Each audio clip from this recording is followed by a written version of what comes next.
Приветствую вас, друзья! Вы находитесь на канале Топ Обзор, на котором я делаю для вас переводы иностранных блогеров и тренеров по вокалу на Димаша Кудайбергена. Сегодня в нашем выпуске певец и музыкант из США, который в первый раз будет реагировать на выступление Димаша. Если вы впервые на нашем канале, то я должен вас предупредить о том, что как переводчик я буду находиться в кадре, чтобы наше видео не удалили. Спасибо за понимание и приятного просмотра. Дамы и господа, добро пожаловать обратно. Меня зовут Итан Дрю, и сегодня мы проведем еще одну реакцию и анализ, хотя в основном это будет просто реакция, поскольку здесь нужно провести меньше анализа, поскольку я немного менее квалифицирован, чтобы проводить анализ техники, которая исполняется сегодня, но мы собираемся отреагировать на выступление Димаша Кудайбергена, на его выступление «Незабываемый день» на Гаку 2017. Если я правильно это упомянул, извините, ребята, если я неправильно это делаю, не хотел никого обидеть, но надеюсь, что вы наслаждаетесь контентом, который я для вас делаю. И кто задавался вопросом, кто я, мне нравится разбирать музыку, брать интервью певцов, а также делать видео на своем YouTube-канале, моя собственная музыка, интервьюирование певцов, так что многим из вас, возможно, понравится эта реакция, этот анализ, так что без лишних слов давайте посмотрим, что для нас сегодня приготовило это выступление, и мне достоверно сообщили, что это выступление то, где Димаш достигает своей рекордно высокой ноты в свистящие тоны.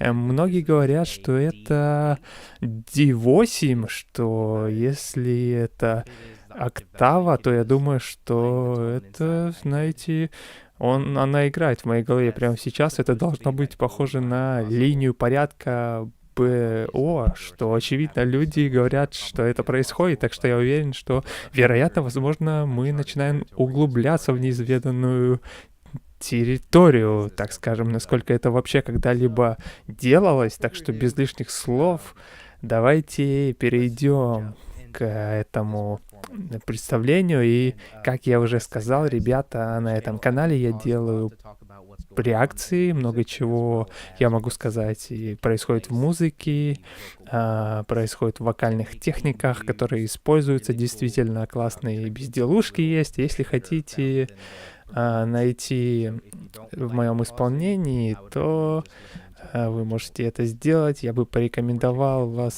вам послушать мою оригинальную музыку и другой мой контент посмотреть. Извините, я делаю много пауз. Я еще обучаю зрителей, кстати, которые не осведомлены о вокальных техниках и каких-то базовых элементарных вещах. Так что давайте сделаем это уже наконец-таки.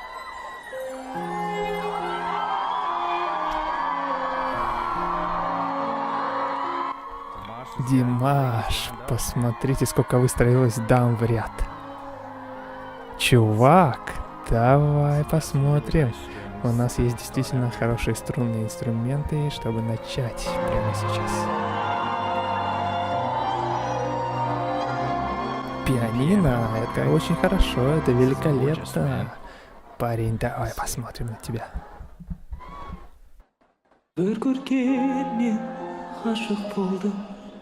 Өзіңе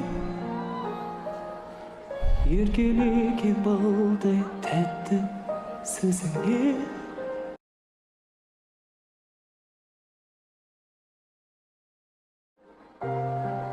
қылығыңмен баурап алдың. Так, что сразу могу сказать? Я подхватил, и мне просто нравится это, знаете, такое действительно интимное начало.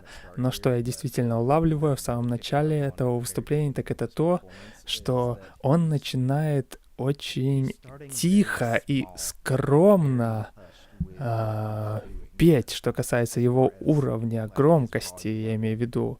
И он делает это в приглушенной форме, привнося немного воздуха в свой вокальный звук.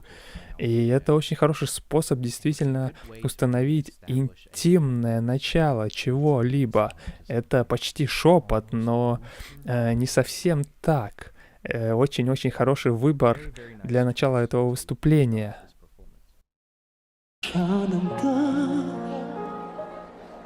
Қарай бердім нұрға толы жүз. Как вы видели, я закрыл глаза на несколько секунд, потому что я просто сижу здесь и впитываю все то, чтобы убедиться, что я не просто сосредоточен на визуальных эффектах, но и действительно воспринимаю то, что происходит с его голосом, и как он представляет себя вокально, и я слышу много прекрасного, и я не только хочу сосредоточиться на том, что происходит в его голосе, если это вообще можно так назвать, но я также просто воспринимаю это, потому что его голос великолепен, парень. Это потрясающе. Вот что еще сказать?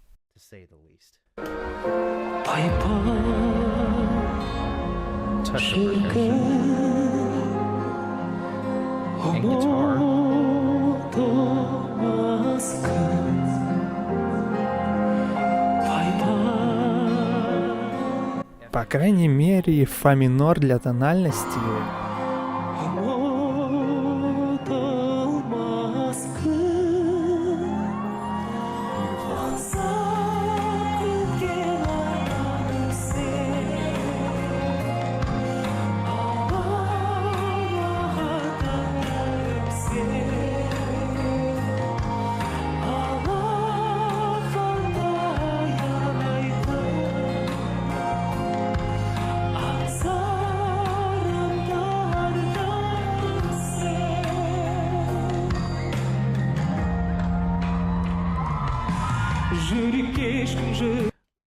ладно, что-то крутое здесь. Так что, как только мы заговорили о том, что у нас было немного интимное начало здесь исполнение, я также хочу отметить, что вы заметили, что музыка здесь как бы останавливается, и многие инструменты как бы немного вырезаны, как будто бы там, где вы просто немного слышны.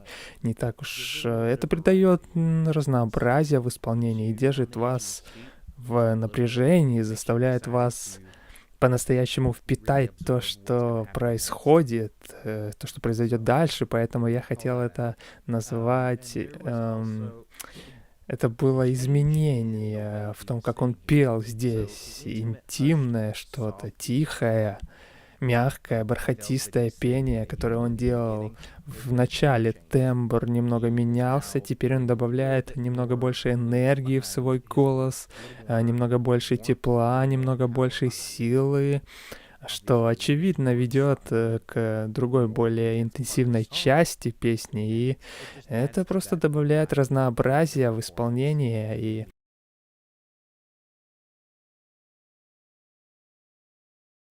музыка сама по себе, я постоянно об этом говорю во всех своих видео, разнообразие — это ключ к тому, чтобы слушатели оставались слушателями до конца песни. Вам не нужно менять слишком сильно, потому что вы, если измените ноту, то слишком много людей будет чувствовать хаотичность, и нужен поиск правильного баланса. Это ключевой момент, очевидно. И баланс здесь происходит, потому что вы знаете, очевидно, все слушают это, и многие люди уже несколько лет это слушают. Так что давайте продолжим.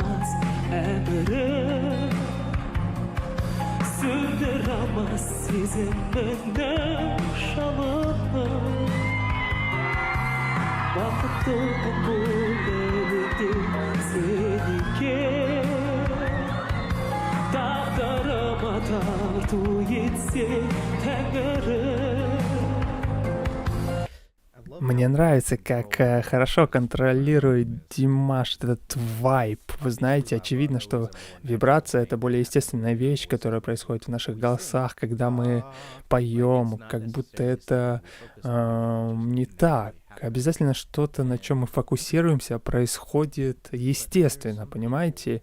Но есть некоторые люди, я имею в виду, что есть люди, которые действительно оттачивают то, что такое вибрация, и действительно извлекают из этого удивительный звук, который он может издавать, и знают, что вибрация, очевидно, как я и сказал, это естественное явление, но есть люди, которые передают этот вибрато, если хотите, используют силу этой вибрации, и они заставят ее звучать даже лучше, чем она звучит в природе, что является еще одним доказательством того, что Димаш, вполне возможно, один из величайших вокалистов, когда-либо живших, если основываться на его контроле этой вибрации, и это просто так, знаете, по существу.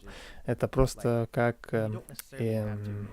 как бы сказать, не обязательно контролировать вибрацию как таковую, но он просто выводит это на совершенно другой уровень, как будто он фокусируется на этом, он практикует это, он использует это, что делает вибрацию хорошей.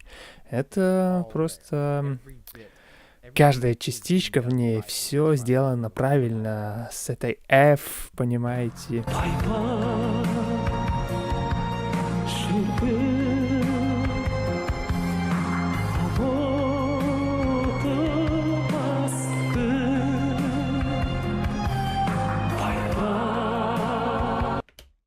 Кстати, я не указал или указал неправильно тональность ранее. Это до минор, а не фа минор.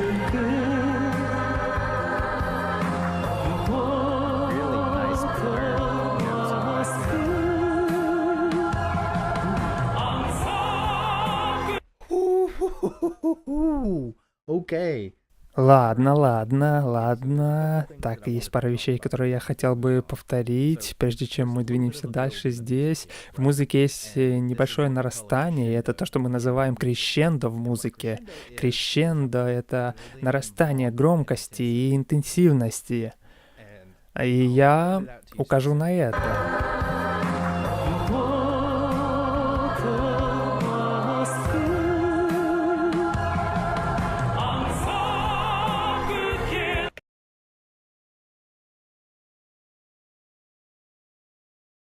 В частности, он довольно быстро меняет громкость, и если действительно создается некая интенсивность, это действительно здорово, но мне нравится смещение перкуссии, немного отличается от того, что мы слышали до этого, как перкуссия стала барабанами, которые вы слышали на заднем плане. Очень простой барабанный ритм, а затем появляется очень приятное ощущение такого, знаете, переходящего во что-то новое и свежее звука.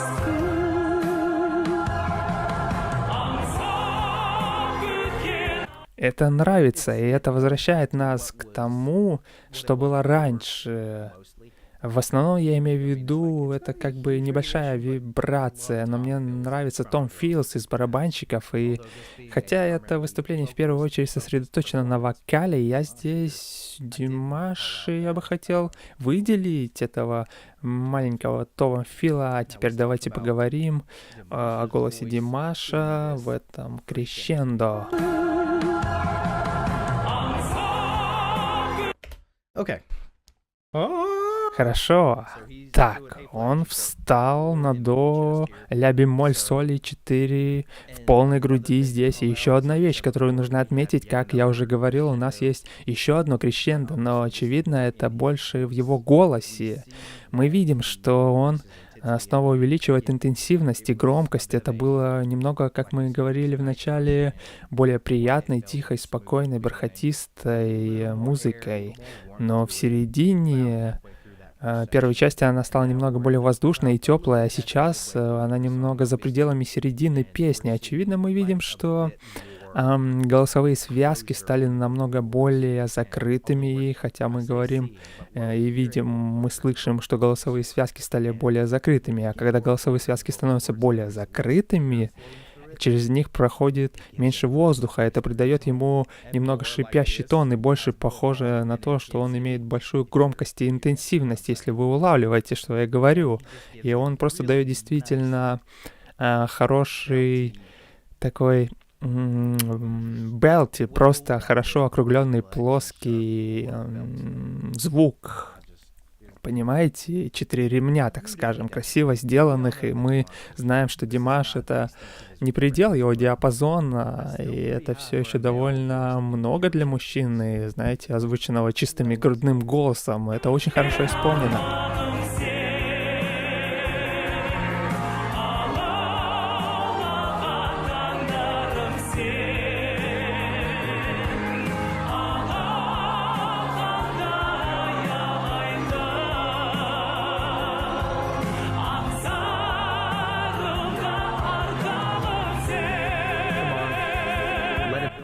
Давай, пусть они еще немного покричат. Подойди поближе, он старается, да, давай. Давайте посмотрим, что там у него еще. Что он тут натворил? Посмотрите, здесь всякие буквы. Похоже, что зрители поют. И здесь на фоне...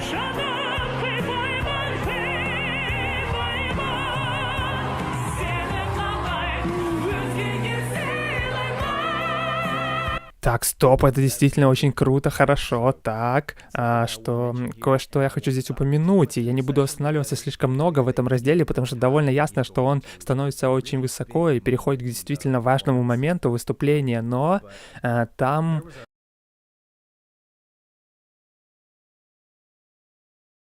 Была смена тембра, здесь была смена регистра, где Димаш переходит от полного грудного голоса к более похожему на грудной голос с головным миксом и уходит в полный голос, головной голос. И очевидно, что он не смог бы достичь тех высоких нот, которые он берет без этого микса или просто чистого головного голоса. Но, по моему личному мнению, головной голос — это довольно сложный голос для поддержания тональности и контроля качества, потому что просто он менее поддерживаемый, чем ваш реальный физический грудной голос. И снова Димаш — один из лучших певцов во всем мире и, возможно, в истории, так что для него это не проблема, но я просто хотел отметить, что поскольку он делает это регулярно и это нелегко,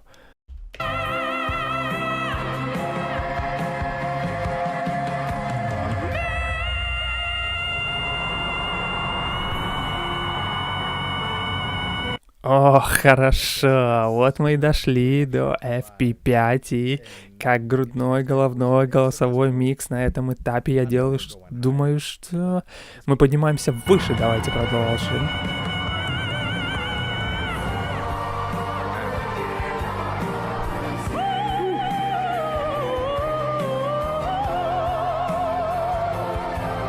Он делает больше грудного голоса.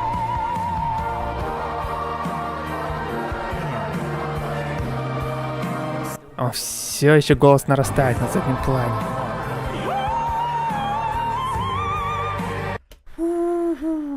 Okay, so that's W, хорошо. Так это D5 или D6, я имею в виду. Черт возьми, хорошо, давайте продолжим.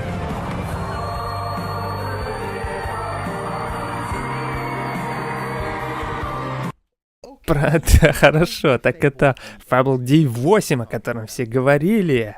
Боже, это безумие.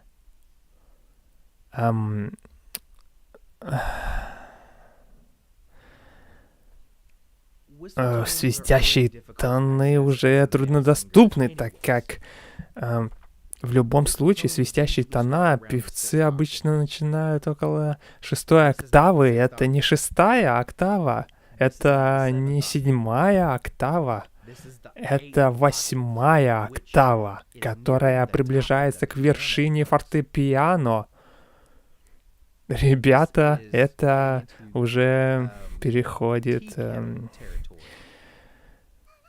во что-то в области какой-то невероятного, в область чайника, смешно в хорошем смысле. Понимаете, он так свистит. С такими вокальными данными, это вокальный подвиг, который без тени сомнения войдет в историю. Давайте вернемся и насладимся этим еще разок.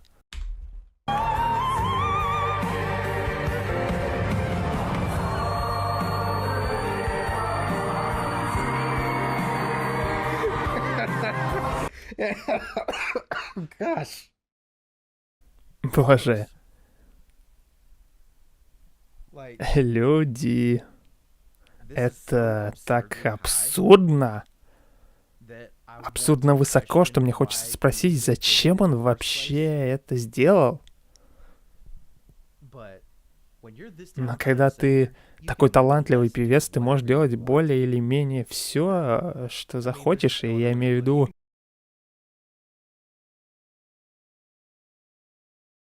что по-другому просто не скажешь. Вы можете просто делать все, что захотите, как Димаш, как вы смеете петь выше, понимаете, чем любой другой певец в истории. Как певец-мужчина, а затем вдобавок ко всему создать один из самых высоких тонов, когда-либо созданных человеком, знаете, в целом, когда-либо во всей истории. Невероятно, это невероятно хорошо. Так давайте посмотрим, как он закончит это выступление, и мы завершим это видео.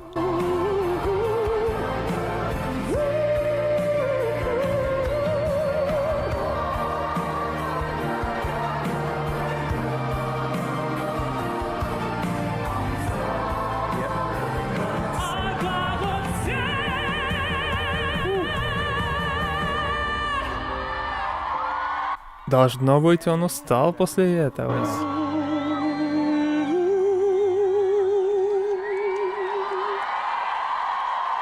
үлкен рахмет.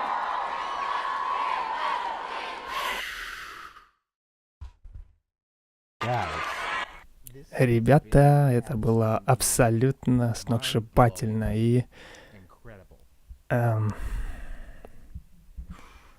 невероятно хорошо. И это была моя первая реакция на его выступление в так незабываемый день, чтобы убедиться, что я действительно правильно понял название. Я думаю, что это правильно, да. Так что это была моя первая реакция на него, и немного музыкальных подробностей для вас, ребята. Кто хочет узнать немного больше о вокальном исполнении и просто о музыке в целом, если вам понравился контент, вы новичок на канале, я бы был признателен, если вы поставили лайк и оставили комментарий внизу под этим видео смайлик, и это поможет алгоритму, поэтому приобретайте музыкальные знания, я помогу вам лучше понимать музыку на начальном и среднем уровне. Я был очень признателен, если бы вы нажали кнопку подписаться, включили колокольчик, чтобы не пропускать ни одной загрузки. Если вы, ребята, получали огромное удовольствие и понимание от этих видео для музыки, все больше людей влюбляются в нее, я бы очень признателен, если бы вы посетили мою ссылку на мой Patreon в описании. Она перенаправит вас на мой Patreon, страница, где у вас есть возможность поддержать меня финансово, если вы выберете всего $1 США в месяц. Если хотите, вам не обязательно это делать, так что вы можете просто смотреть мой контент и наслаждаться им. На тот случай, если вы захотите поддержать меня, то большое спасибо за это, за просмотр. Увидимся в следующий раз. Люблю вас, берегите себя. Пока-пока.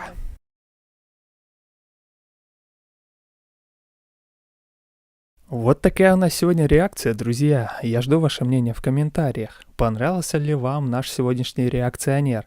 Понравилась ли вам моя озвучка и мой голос? Обязательно оставьте свое мнение в комментариях и поддержите ролик лайком.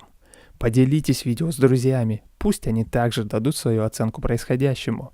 Вы можете поддержать меня лично, став спонсором нашего канала. Спасибо, что вы присоединяетесь к нам. Обязательно посмотрите наши прошлые реакции. Вы увидите много интересных роликов. До встречи в новых выпусках. Храни вас Бог.